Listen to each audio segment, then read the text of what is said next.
Hola, cage fighting connoisseurs. Luke Thomas hates when I say that, so I've got to be sure and say it because we've got a very special guest coming back to the MMA Tete-A-Tete course in the discourse. The original co-host and founder, Luke Thomas, steps over from Spike TV and MMA Fighting to visit with us here at BloodyElbow.com. We're going to be talking about the UFC's new code of conduct, the Culinary Union's assault on Rampage Jackson, Matt Hughes taking over as executive VP of government government relations, and I can't remember what his other thing is. Black helicopters flying over my house, probably headed for Alex Jones.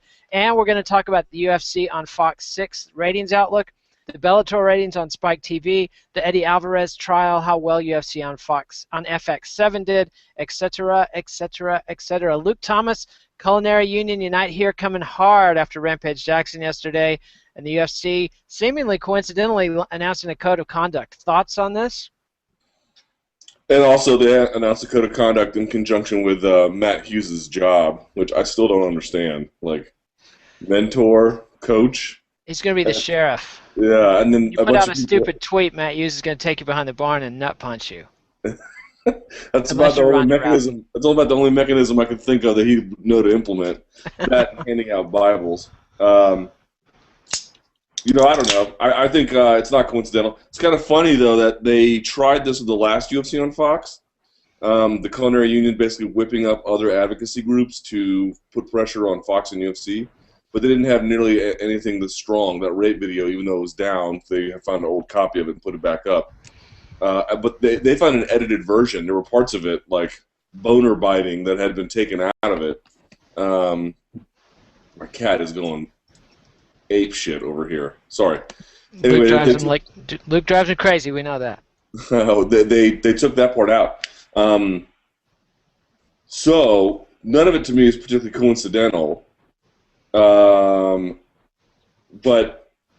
I found it interesting that, like, for example, the Culinary Union's efforts got an article all the way in BuzzFeed, which is like the hottest website basically in news. They're the only people like hiring at this point in time and anywhere, and they got some stuff in DC and they got stuff in New York, and it's a really Jonah Peretti's website, and it's pretty amazing. They covered it even. I thought, like, Jesus, if this got a hold of BuzzFeed, what didn't they get a hold of? So it was in the Chicago Sun-Times, I think, too. It won't amount to anything because UFC is sort of immune to that criticism, but I did find it interesting that their efforts finally made some headway in terms of getting earned media. They didn't pay for any of that, and they got in all those places. Pretty impressive in terms of an earned media campaign. Yeah, in Seattle they were trying to make some hay with Jeremy Stevens being allowed to fight while he was awaiting trial in Iowa. Right.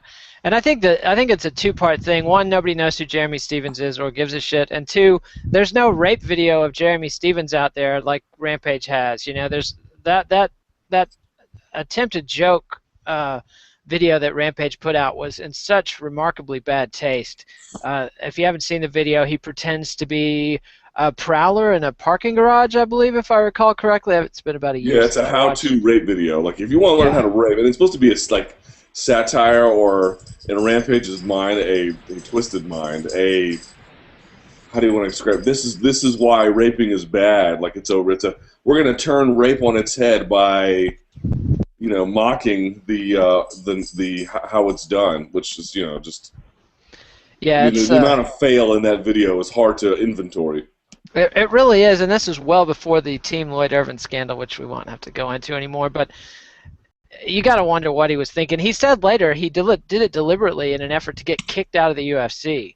So there was definitely some passive-aggressive media manipulation going on, which brings us to the whole end of the road of Rampage thing. Like, can we just take a moment to realize that, like, if you wanted to get in trouble in any other sports league and you put out a rape video, you'd probably be successful.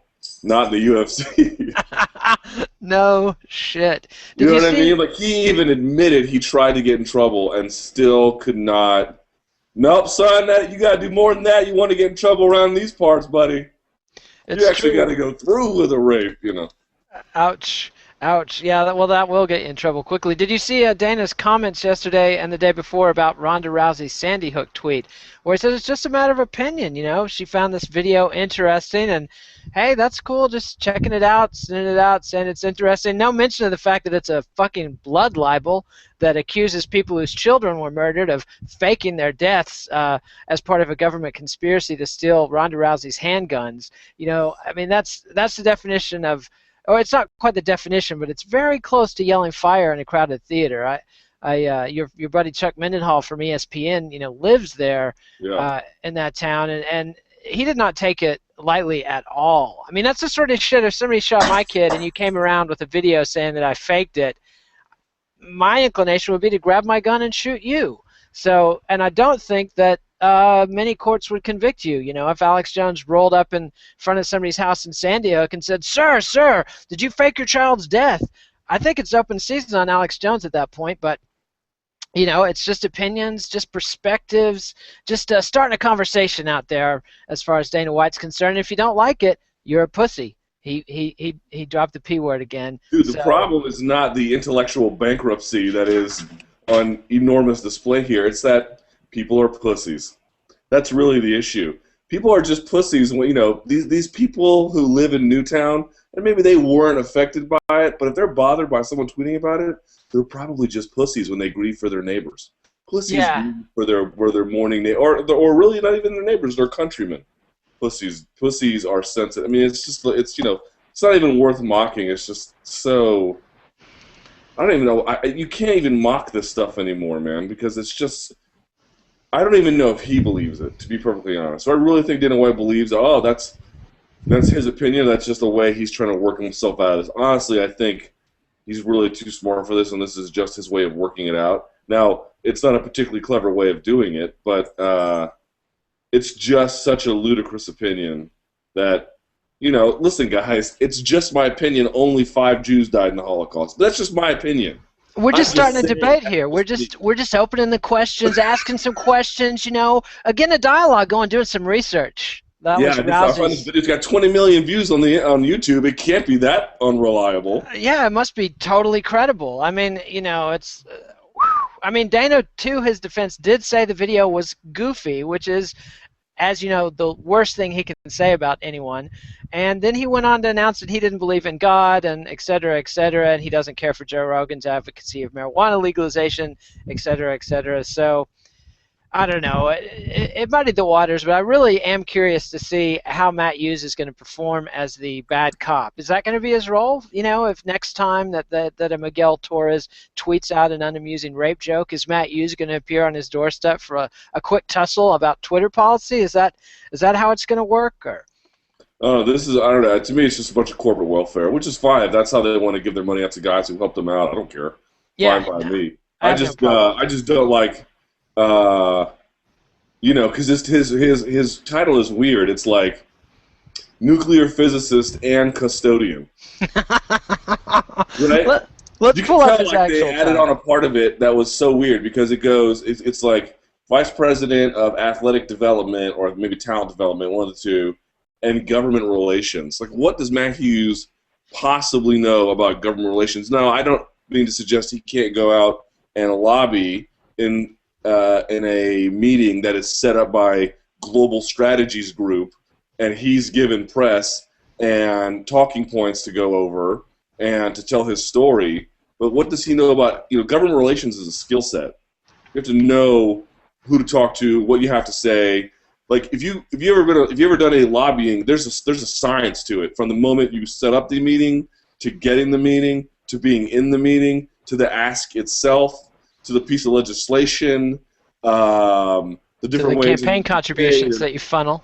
Yeah, legal and illegal, but it's a skill. Like, what does Matt Hughes has been punching people in the face for the last 20 years? Like, what? And praying. 15 years, whatever. He's been praying and Bible waving, and you know, I figure there's plenty of Republican congressmen. Matt Hughes could walk into their office with a Bible, hold hands in a circle, have a prayer session, get some MMA regulated. I did see a quote I wanted to read. Matt Hughes that says, the first thing I'd say is, I'm not considered a policeman, and I don't consider myself a policeman. I see myself as more of a liaison. We're going to use the Jones incident where he wouldn't take the fight against Chael. After digesting all the facts, maybe I'd go to Jones and say, hey, I think you need to take this fight. There's nothing wrong with taking this fight. Or I could look at all the facts and say, he's got a point here. If it was me, I wouldn't take the fight. I like that. That's my role. That's going to be my role. Go into a situation, look at the facts, talk to the parties, and come up with my conclusion. Watch out, UFC fans and fighters. There's a new Dude, sheriff in town. that sounds like a government bureaucrat's job in a third world country. Yeah, yeah. Well, he's going to be mentoring all 400-plus athletes on the UFC roster. That's according to... It's just a bunch of nonsense. Again, I don't really care. If they want to give him money for the rest of his life, believe me, that's their choice. He earned it, I'd say. Yeah, exactly. Have at it, man. I just don't care. Yeah. But the only thing I didn't like was that they came out and said, hey, we've got this code of conduct. Hey, can we see a copy? Yeah, about that. Not sure we can share. I mean, what is the point of having a code of conduct that no one knows what the codes of the conduct are? You're codifying something and letting no one in on it. It's not a serious attempt. It's not a serious attempt. There's a lot of power in arbitrary rules, Luke. I mean, I believe they're releasing the code of conduct to the fighters on a contract, but that's not confirmed yet. But it gives them a double secret sort of, arbitrary power to come along and retroactively add things to the code of conduct if nobody knows what it says. You can get very Kafkaesque with this sort of thing, and I think Zuffa likes to play in those territories. I mean, they're. I will say, I mean, we're killing him here. I will say it's a step in the right direction. It's clearly not a step in the wrong direction. I mean, we could say that pretty clearly. But if you got a guy in charge of the code of conduct, sort of, kind of. In terms of what is Matt Hughes' role, but even it's not a policeman. It's not a policeman. You don't even know really. I mean, what do you mean you're going to mentor? What does that even mean? Hand holding. Just doesn't a lot of hand holding. And having a code of conduct such that it exists and holding guys to it and setting precedent. This is all fine, but it's just this whole secretive thing, this whole nonsense where if it's known public, then the public will have say about it and they'll put pressure on them because of course if they violate Rule X or whatever. The public will say, well, didn't he just violate Rule X? And Jordan Breen actually did an interview with Lawrence Epstein. I've spoken with Epstein before, an incredibly bright guy. He's a head attorney who's managed to work himself into chief operating officer at Zuffa. An insanely bright guy. And he even admitted, Jordan asked, you got two different scenarios. You got a guy who's 2-3 on the undercard, right? So he's 1, or he's 2-1. He's lost 2. He's 1-1. He's got a 4th fight coming up. He tweets something like, "Oh, I can't believe I'm not on the main card." Blah blah blah blah blah. Whatever, some disgruntled employee nonsense. Versus you got Ronda Rousey, who's your champion and headliner, and she's tweeting stuff like, "Geez, maybe the government instituted a coordinated conspiracy to get gun legislation passed." I mean, I can't even say what the theory is without just laughing at how stupid it is. But in any event, what is the policy there? Because if there's a policy that would match both equally, is the punishment going to be meted out equally? And they even said no, it would sort of be a case-by-case basis. They also even said, or at least Lawrence Epstein said, that some things would be made public and some things wouldn't. Like if they believe that they could actuate behavioral changes behind the scenes without having to go public with it, they wouldn't. But if they felt like this person's punishment or whatever you want to call it was worthy of being acknowledged publicly, that they would. All I mean to say is, obviously if this is a code of conduct and will do something about bad behavior, great. But it's not. I just don't see there's any way you can look at this and say this is a super serious attempt. No, I think I gotta give them props. It is. You're right to say that the code of conduct is a step forward. It's something they've needed for a long time. I'm glad to see them doing it. And frankly, as a fan of postmodern rhetoric and the writings of William Blake, I think it's great that they're taking William Blake's classic statement that the same laws for a lion and a lamb is not justice. So the lions, like Ronda Rousey, are going to have one set of laws, and the lambs, like say, recently cut bantamweight Jeff Hoagland, are going to have a whole different set of rules. So, I think it's do what thou wilt if you bring in the ratings and the pay-per-view buys, and if you don't, do what Matt Hughes tells you. I think that's a pretty clear code of conduct, and I think the fighters going to have to navigate it and learn their case. Anything else you want to say about the Unite Here thing? You think they're, I mean, are they making any headway with this shit? It seems like they've not toned it down, but they're just periodically, when the UFC has an event on Fox, they put out a press release. I predict another one coming when they do UFC Fox 7 in April. But I don't think that they're really gaining any traction. The big fight, of course, is the New York legislature, which, by all accounts, Bill Riley's retiring. The speaker can no longer is believed to no longer have the power to keep it off the floor from a vote where it's expected to pass. So maybe the stars are aligning and the UFC can get regulated in New York State, have that big Madison Square Garden anniversary show next November for their 20th anniversary.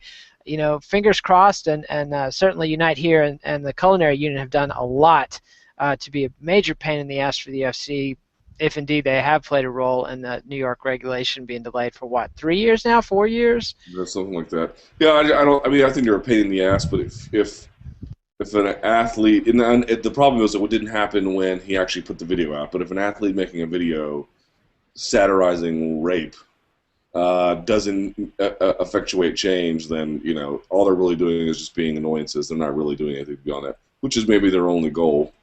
Even if you removed Rampage from the card, like, they're just trying to cause trouble. It's not a real thing. Yeah, it's just an annoying pain in the ass. Well, let's turn to TV talk. UFC on FX7 with Michael Bisping and Vitor Belfort put out strong ratings, the best ever in the history of both UFC on FX and UFC on Fuel for the preliminary fights. We've got UFC on Fox 6 coming up on Saturday. UFC on Fox 5 did very strong ratings. I believe the third strongest in the series' history after the first two installments, and a big improvement from number 3 and number 4. And so the pressure's on these flyweights. You think that Demetrius Johnson and John Dodson are up to carrying a card like this? Are ratings going to go up for Rampage and Glover, and then down for the headliner? Do you think we'll see that? I don't know, man. It depends on how the nature of that flyweight fight goes. If it's as expected and they're just doing a bunch of stuff and not doing a bunch of stuff to anything, it'll probably be a problem. If it is a bit more exciting, Johnson gets tagged early and has to fight his way back, that might change things. That Pat Ruñez fight against John Dodson was like that. Ruñez got dropped in the second round and had to come back and then really stuck it to Dodson in the fourth and particularly the fifth. And that really had people on their feet cheering. Like, it was a small organization without television distribution, but my point being is the people in the audience were loving it. When was the last time you saw an audience go like ape for a flyweight fight? It's anecdotal, but it's semi-relevant. Yeah, the last one I can think of was a Dodson fight when he won the tough finale, but that wasn't a flyweight fight; it was a bantamweight fight, and he got a knocked quick, the dude out, right? Yeah, quick one-punch knockout, which I think is one of the better case scenarios for that fight on Fox. If Dodson can score a quick knockout over Johnson, presumably the Rampage Teixeira fight is going to do well. It should be a good scrap. If it goes a couple rounds and they're vicious and bloody as expected, you'd think it'd be building some ratings momentum. Follow that up with a quick flyweight fight that's nothing but action, and boom, you got a pretty good show. I think that a 5-round Demetrius Johnson showcase of his point fighting stand-up and ability to get takedowns and then back away before anything bad happens in his opponent's guard, that could see viewership numbers just that'd be bad. Yeah, spiral down. I don't know. I mean, they've been hyping the hell out of it on the NFL. What angle are they taking to pitch this fight card? You mean on Fox? Yeah. How are they pitching it to the NFL fans? Are they talking? We've got 2 of the world's scariest 125 pounders, or no? They just called it a world championship fight, and they even asked Dana White about it yesterday. Like, did you purposely leave out the word flyweight? He's like, no. I'm like, oh my God. Yes, you did. yes, you did. And it's okay that you did. I think it was the right call, not mentioning that it was a flyweight fight. It just absolutely. It just conjures up things. They don't have any. They haven't invested any capital in building that name, or they're doing it now, but they don't have a lot in the bank, mm-hmm. Or private equity, I should say. And it's fine. But all I mean is I'm in this weird space where like they promoted this thing during the NFL games, and if you've been paying attention to the NFL this past postseason, it's been insane. Not only have the ratings been high, but the games have been rarely a blowout. There's been a couple, but not really. Like they've all gone really long. They've been close. They've been back and forth. The ratings have reflected that, and UFC has just been getting plastered all over these things. So on the one hand, the coverage has been really good for them. On the other, I don't get the sense. I don't feel the same thing I felt before UFC on Fox 4. Now Fox 4, or excuse me, Fox Fox 5. 5. Fox 5, though, had the benefit of being such a departure from the bad. This is the good following up on the great. And so I don't know if I'm getting an accurate read that way, but I just don't get the same sense that people. I mean, this is the second Fox fight in as many months. The first one was in early December. This is in late January. And the scheduling is a function of the NFL season, I'm Totally. sure. I think they did it the right way. What they did was they had one in December during the NFL, right towards the end of the season. Smart. They had one right during the playoffs, basically. Smart. And you already know who's headlining and co-headlining the next one, which is not for several months. However, because they're not going to have the benefit of the NFL season, I mean, Fox will still promote it, but it won't have the benefit of the NFL season. You have time to really think about it ahead of time to promote it ahead of time to digest it and anticipate it and get nervous about it ahead of time. They did all that really well. UFC has really, they haven't caught their stride with FX, but I think with Fox they've got way better at it. They've really changed the dynamic on that station, and I'm very, very happy about it. I got to give them credit. It's a lot. Hold on, here's my point though. So all I'm saying is just to wrap it up. For Fox 6, I certainly don't get the sense it'll do poorly. I don't get that sense at all. A buddy of mine in Chicago texted me. He's like, "Hey man, you in town? Like everyone's talking about the fight. They lowered the ticket prices. They're going to do like a $1.3 million gate, and it's going to be full." And I think that's great. Fans being able to attend a high caliber UFC show without breaking the bank. These are all good things. I just don't see it matching the last time. But I didn't think UFC on FX7 was going to do well, and it blew shit out of the water. So we'll see.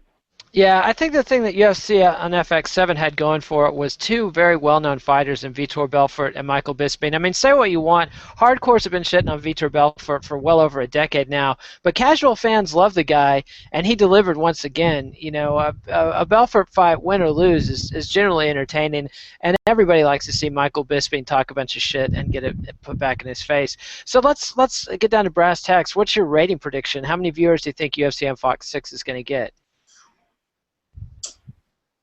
I just don't know, man. Oh, come on. UFC on Fox 5 got 4.4 million viewers. UFC on Fox 4 had 2.4 million. UFC on Fox 3. I think it'll get right at or close to 4 mil at its peak. It's not facing a lot of competition. There's no college football. There's a little bit of college basketball, obviously. I think it'll do fine, and I think got a lot of promotion. I want to see two things. Do the numbers trail off during the main event, or do they pick up? And obviously, that depends on the complexion of the main event. I just mean I'll be looking for that. Curious to see what the demo numbers show. You know. Yeah. I hesitate to comment on it because I just don't feel strongly. The only thing I feel strongly about is that I don't think it'll match the last one. But I don't think we're going to look back and look at the numbers and be like, well, that was disappointing. I don't get the sense we'll get that either. They're riding a nice wave of momentum. Even if this show, let's say it happened in the summer, I don't think it'd do as well. But on this time of the calendar, maybe not so bad. Yeah, I think you're right. I think they'll be lucky to break 4 million. I'm looking for more like 3.7, 3.9 million. But I think it'll be much better than the ratings for Fox 3 and 4.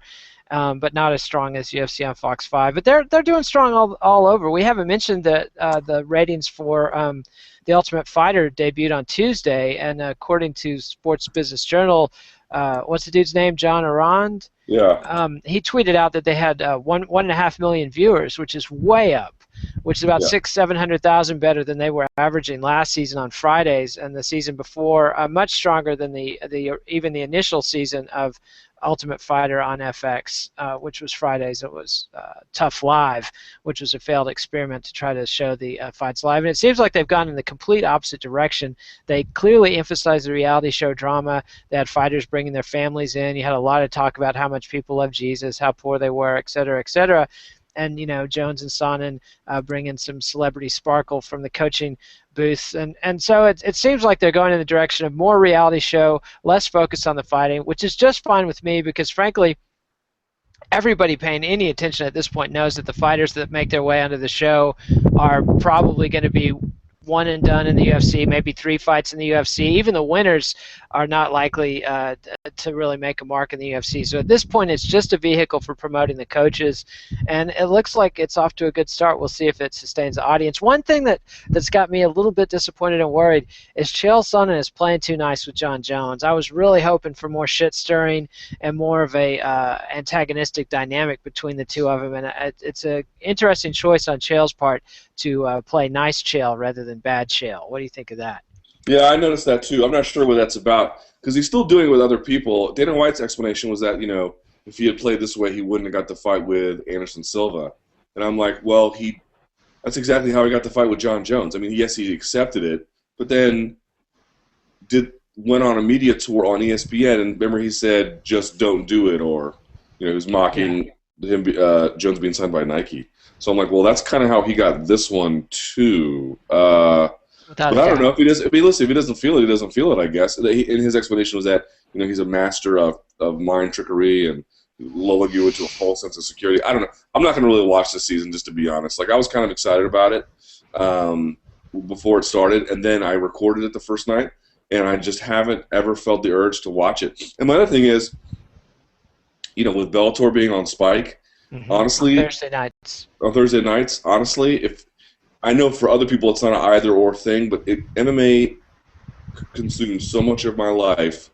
And this is just me in my head. I'm not saying it's not either-or, but in my head it's either-or. If I have to watch a bunch of prospects on The Ultimate Fighter, or a bunch of prospects in the Bellator tournament, I'd rather just watch Bellator. I mean, there's nobody on that show who's as good as Pat Curran or Frede or maybe even Lloyd Woodard and there's a bunch of guys in Bellator who aren't as good as the guys who are going to be an Ultimate Fighter either. Let's just be honest. But Primislav, Mishalio, King Mozapone. Probably won't be seeing a lot of him on Spike TV in the future. Yeah, no, I doubt it. So I just mean I'm not saying that all these Bellator tournaments completely outclass it. I just mean, on balance, Bellator is going to have better talent. It's going to have more relevant talent. And it's more fights, less bullshit. And it's just fights. I don't have to deal with anything else. So for me, I'll watch the finale, obviously, because that's really all that matters.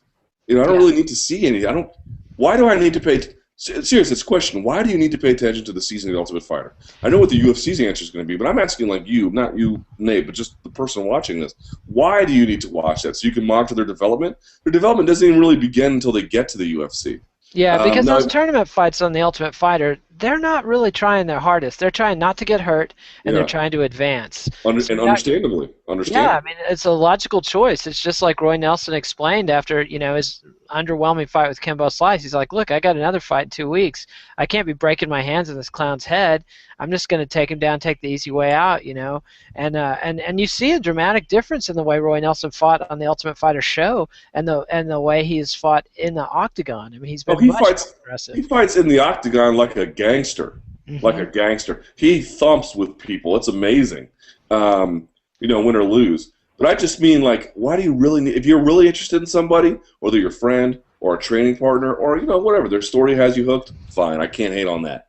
But for me personally, who has to rifle through, 1,000 donks, hours and hours and hours of MMA. It's just, if I got to pick, man, I'm not spending every night of the week watching this, especially when I have to write about it every day of the week, and I have to watch video in between and interviews.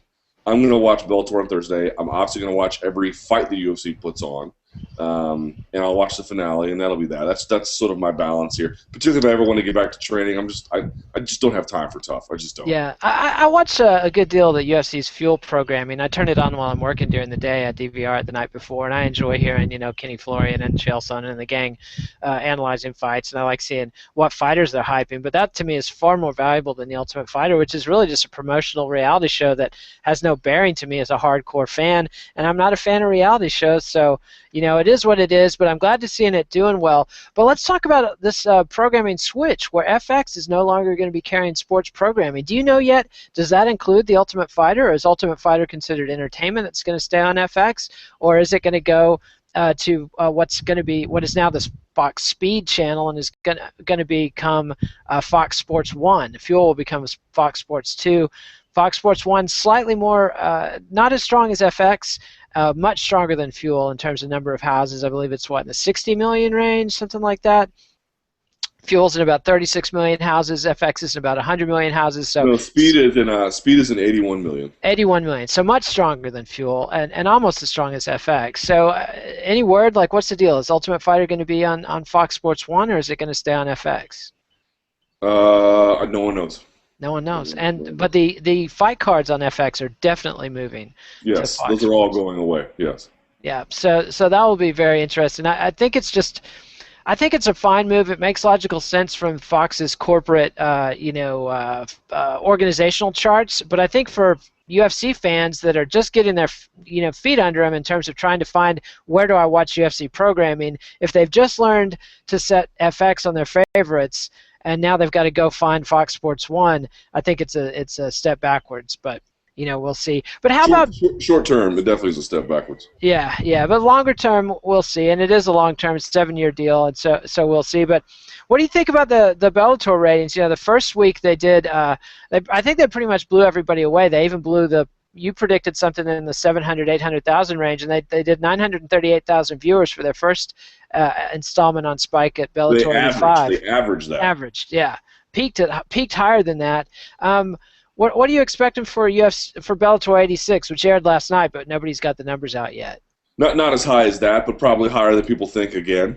They're getting tons of promos all over Spike. They had a TNA lead-in. I don't know what happened on TNA. It's not my bag. It's not my cup of tea. But the ratings for TNA are obviously a strong lead-in program, no matter what you think about it.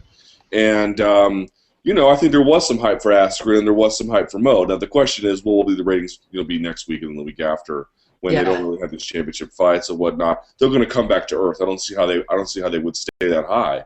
And there's no doubt that the ratings they got the first week are, I won't say no doubt, but there's obviously great reason to believe that the ratings they got there were the product of everybody and their brother writing articles about Bellator moving to Spike, and it got a lot of press. In fact, we even noted how much it had bumped out UFC coverage. It's true. Rarely happens. That's never happened before. Rarely. It'll happen again when Chandler fights Alvarez, I bet. Something like that, right? Or if Alvarez goes back to Bellator. You know what I mean? Something like that. You didn't get quite as much of that this week. Obviously, it was a much bigger UFC event. The UFC event was stateside, not in Brazil.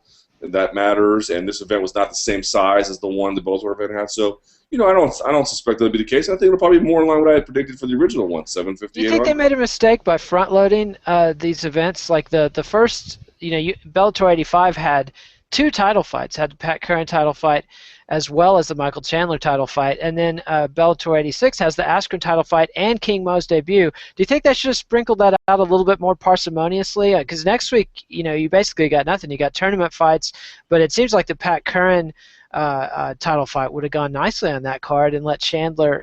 Personally, I thought the Curran fight versus Patricky Pitbull was it Patricio, one of the Pitbulls, was a little bit of a drag on the viewership. If you look in detail, the numbers declined over the course of the Bellator 85 rather than going up, and I think a lot of that had to do with the audiences are dogs. That was a great fight. I mean, it was a great fight, but you got to know that Pat Curran is a great fighter, but he's very deliberate, very tactical, probably the best defensive fighter in MMA, certainly at the lighter weights. You got to know that's not a recipe for fan satisfaction, especially casual fans. I mean, come on.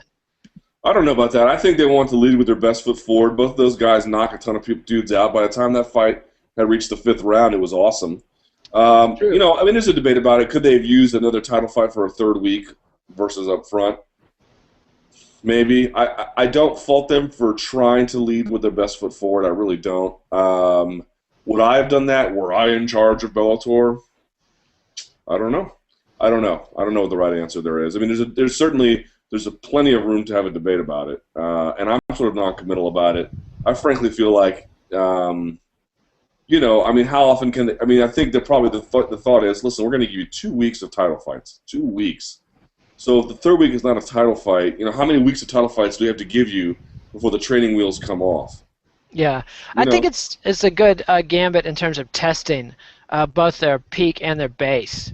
Like it's a good way of setting a bottom line to have a card that doesn't have any major celebrities. There's no King Mo's, there's no Babalusa brawls on the card. Well, hold There's on. no Can I title just make fights. one point? Sure. Because we made this point in the last TET we did, and everyone was like, Luke is a homer, Luke is delusional. You were all wrong. All you fuckers out there were totally wrong. Yeah. This will do 500,000. You're a moron. You're the dumbest person alive if you thought that. And I just want to make note of it. I want to make note that I read your comments that you called me a homer, not you, Nate, but this person watching. Yeah. And then you said it was going to do 500,000, and you were off by an order of magnitude. That's how wrong you were. So stop questioning me, because you're probably going to be wrong. Just don't do it. Just don't do it. It's true. It's true, Luke. You earned that. You earned that. One last thing before we wrap this up. Eddie Alvarez. He's got his hearing going on today. Mike Chiappetta is live tweeting it. It's not looking so good for Eddie and his lawyers who want to get into the UFC. It looks like Bellator's arguments are resonating a little bit more with the judge. What do you think?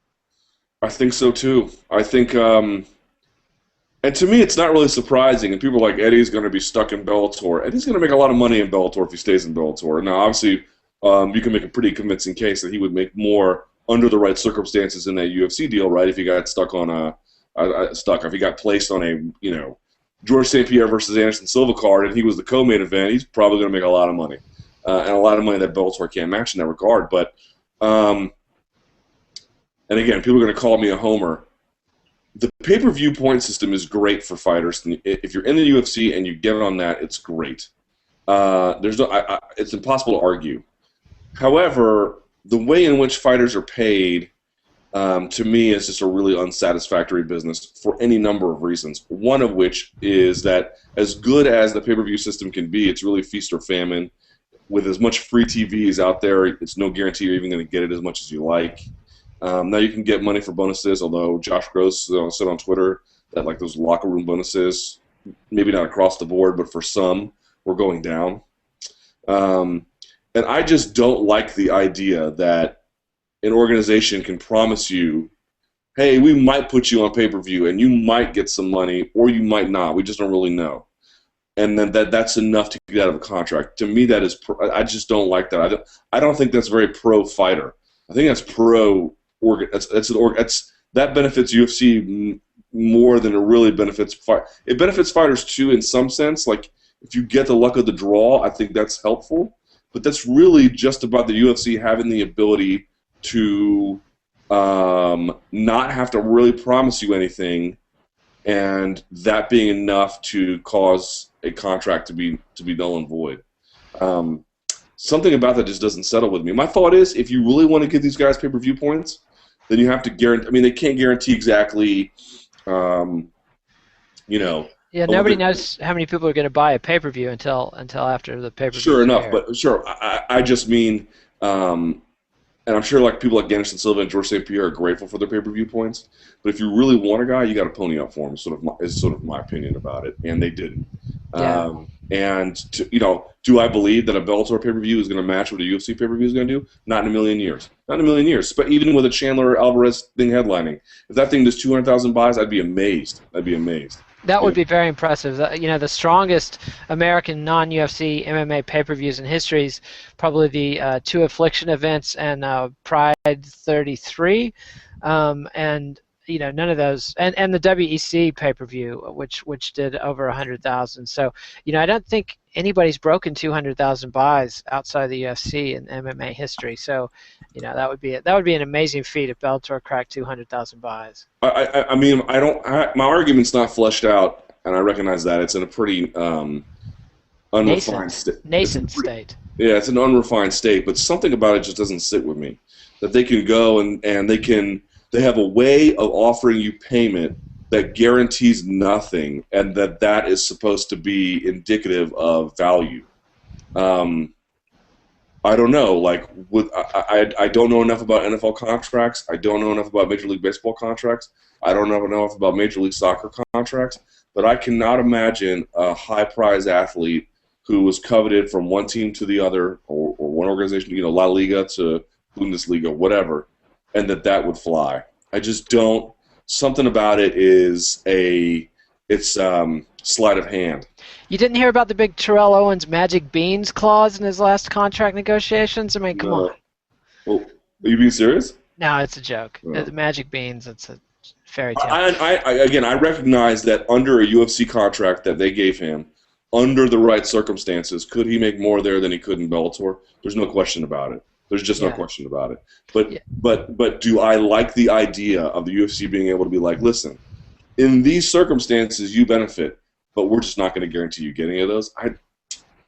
Yeah, I got the feeling the way that Bellator did this, because they literally took the UFC contract that they had to match and just crossed out the term UFC and wrote Bellator in for every single thing. Otherwise, it's exactly the same textually. At least that's what Bjorn Rebney's claiming. I haven't read the documents. And I think they deliberately did that because they want to test these pay-per-view guarantees and these locker room bonuses in court.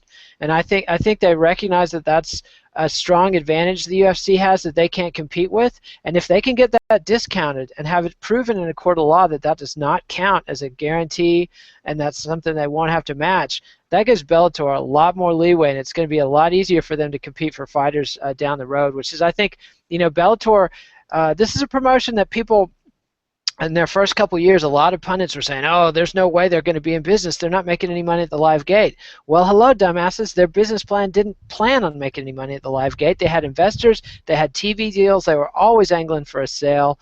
They got the Viacom deal they wanted. It's a great deal. They're partners with Spike. They're there for the long term, and I think this is another long-term move. Bjorn Rebney seeing down the field. I think they might be taking a hit in terms of PR with other fighters, but, yes. I don't know how much fighters care about that stuff. I think fighters are pretty much in the me business. A couple updates from Mike Chiappetta before we wrap up. Well, one quick note. I think two things. I think, first of all, my prediction on the MMA beat last week was that Alvarez would end up back in Bellator. Number two, again, I'm no lawyer, but just my reading of this and my understanding of what's at stake here and what people are actually suggesting on either side, that's my sense. The other thing I thought is that I don't really believe that Bellator would take it this far. That A, didn't think they had a great chance of winning, and B, that winning was important. If you're Bellator, now I know, see, the problem is fans are just like, well, I want to see Michael Chandler fight Ben Henderson. I do too. But if you're Bellator and you're thinking to yourself, shit, man, all they have to do, we can match them on cash, but all they have to do is offer them pay-per-view points that they don't even have to meet up to. They don't have to put them on anything if they don't want to. They can put them on free TV the rest of their life. They don't ever have to give them a fucking dime of pay-per-view money. And they can take whoever they want from us at the end of their contract. That, if you're Bellator, you have to think to yourself, shit, we can't allow that. We can't allow that. They want to stay in business. Do I really fault Bellator for wanting to stay in business? No. Now, do I think that this is the best PR they've ever gotten? I mean, absolutely not. This is not good PR for them at all. But all I would say, and they need to not, up until this point, up until them getting on Spike TV, all the PR they had was not particularly great. That's changed a little bit since moving to Spike. And I think what you found is that people had, like, fans and the media griped about Strikeforce. They really did. But they had, like, in some levels, an emotional bond to it. And no one has, or few, I should say, have developed that emotional bond with Bellator. I don't think that will. I don't think that will. That starts now, on Spike, and as they go forward from Spike.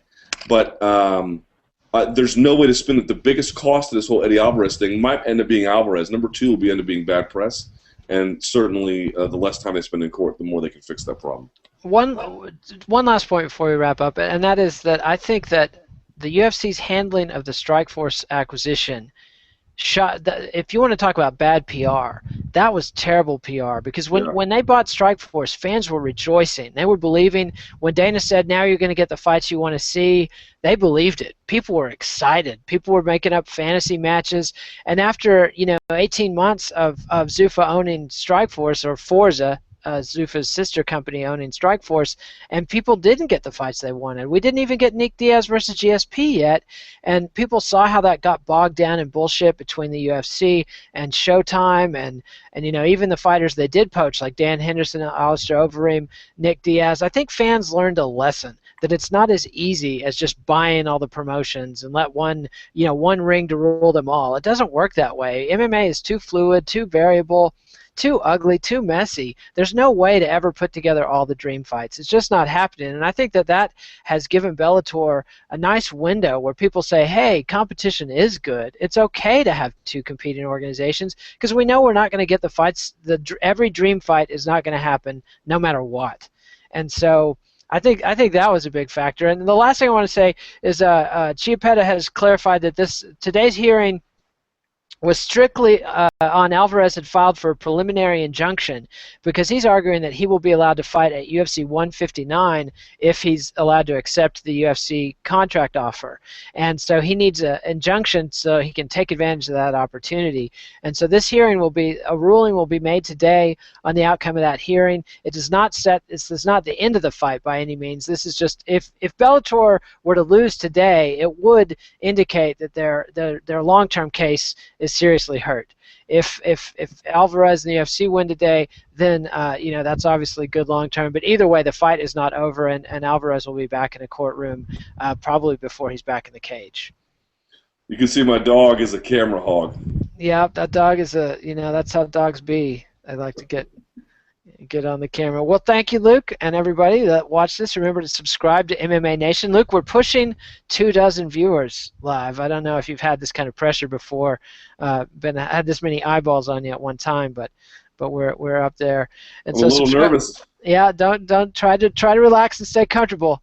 But anyway, if you like this sort of thing, subscribe to MMA Nation on YouTube, and we'll be posting this on Bloody Elbow later today for you. Also, like this video if you like it. Give it a like. Give it a like. If you don't like Luke, just put an ugly comment. Don't give us a thumbs down. So, anyway, thanks, Luke. Hopefully, maybe you'll be back next week or the week after. Soon enough, we'll see. You harassed the shit out of me, so we'll see. That's right. I'm going to stay on you like white on rice. All right, everybody. Thanks a lot. I hope you enjoyed it.